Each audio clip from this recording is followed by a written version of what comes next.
Isa pong napakagandang example sa book ng Lucas, chapter 22, verse 42. Pwede mong pakibasa ng lahat? Sabi niya,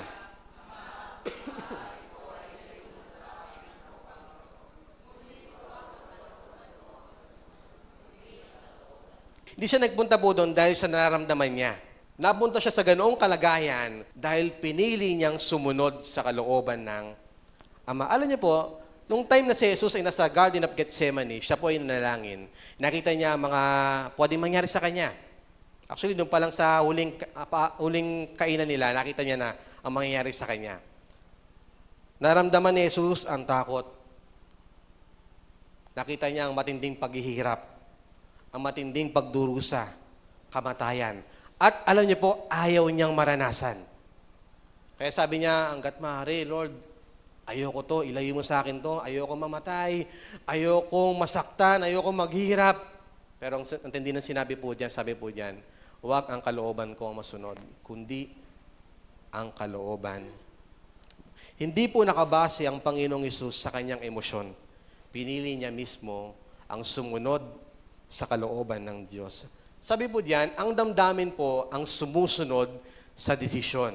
Hindi ang desisyon ang sumusunod sa damdamin. Ano ba ibig sabihin po niyan? Huwag po tayong umasa, o hindi dapat tayo umasa sa damdamin natin para sumunod sa Diyos. Dapat po ang decision natin ang manguna. Piliin nating sumunod, piliin nating manalangin, piliin nating maglingkod, piliin nating magpakumbaba. Huwag kang bumase sa emosyon mo, huwag tayong bumase sa damdamin natin. Bakit po ang damdamin pabago-bago? Kapag ngayon, gusto mo mag-serve. Gusto mong mag-serve, gusto mong tumugtog, gusto mong mag-usher, gusto mong mag-preach, anumang ministeryo. Pwede ngayon, excited ka sa mga bagay na yan. Pero maniwala po kayo, kapag nakabase po tayo sa damdamin natin, emosyon natin, yung excitement mo na meron ka, magbabago yan. Pwedeng mawala yan. Pwedeng masaktan ka. Bakit po? Nagbabago ang ating mga damdamin. Pwedeng pakibasa po natin ng with conviction. Okay, ready?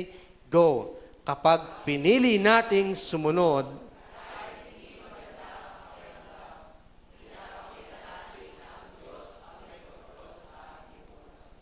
kaya po, alam niyo po, kung wala po tayong tiwala, hindi naman po tayo susuko eh.